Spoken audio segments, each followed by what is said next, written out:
Ndabashuje mu izina rya Yesu Kristo, bifurije gukomeza kugubwa neza muri Kristo Yesu.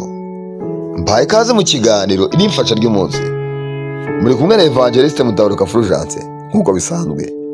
Tugeze ku gice cya 209 kirimfasha ry'umunsi. Turasoma ijambo dusanga mu rwandiko Pawulo yandikiye Abafilipi ibice 4 umurongo wa 12. Haravuga ngo: nzi gucishwa bugufi no kugira ibisaga, naho naba ndi hose nuko naba ndi kose, nigisha uburyo bwose bwo kwihanganira byose, ari uguhaga, ari ugusonza, ari ukugira ibisaga cyangwa gukena. Ncuzwa byose na Kristo umpa imbaraga. Haleluya.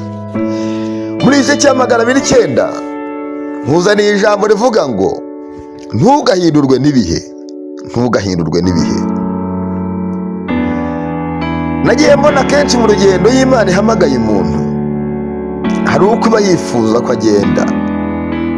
Niyo mpamvu rimwe na rimwe hari abantu benshi nagiye mbona Imana ihamagara cyangwa se bakizwa bakizera, Imana igahita ibambura ibyo bari basanga mu buzima, ari amafaranga, ari ubutunzi, ari icyubahiro n'ibindi.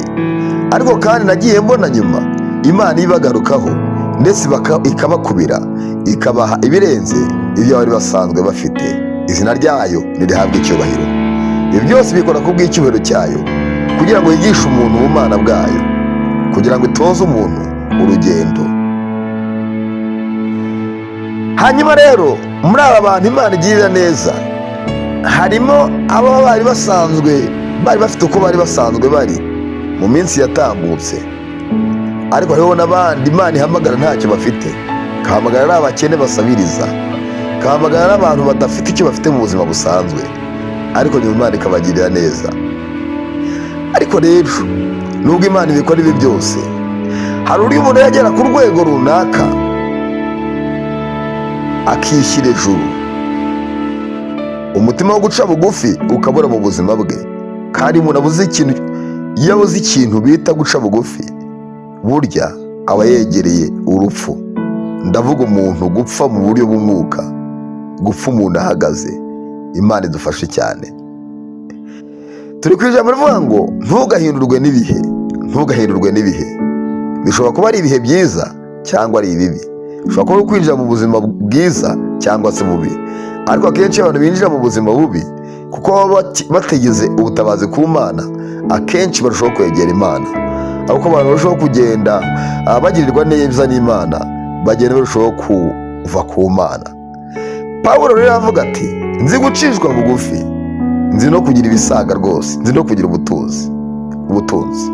Ngo naba ndi hose, naho naba ndi hose nuko naba ndi kose, ngo nigisha uburyo bwose bwo kwihanganira byose, hari uguhaga, hari ugusonza, hari ukugira ibisaga cyangwa gukena. Avuga ati: ariko nubwo ibi byose mbikora, ntabwo ari njye byishoboza, nshoboza byose na Kristo umpa imbaraga. Ndakwifuriza kugira umutima wo kudahindurwa n'ibihe. Kera wari umukene ariko wabonye amafaranga. Kera wari ufite ibyo kurya ariko ubu ngubu usigaye urya. Kera usigaye wambara. Ahari wavuye no mu bukode uba no mu nzu yawe. Ahari ntukigenda n'amaguru wenda nubwo udafite iyo bari ufite ayo gutega. Ahari ntukiri umushomeri ufite akazi. Ahari ntugikorera abandi usigaye wikorera. Ariko reka nkubwire ibyo byose, haleluya, Kristo ntabure icyubahiro ku bwawe. Kristo akomeza ashyirwe ejuru, Kristo akomeza yubahwe.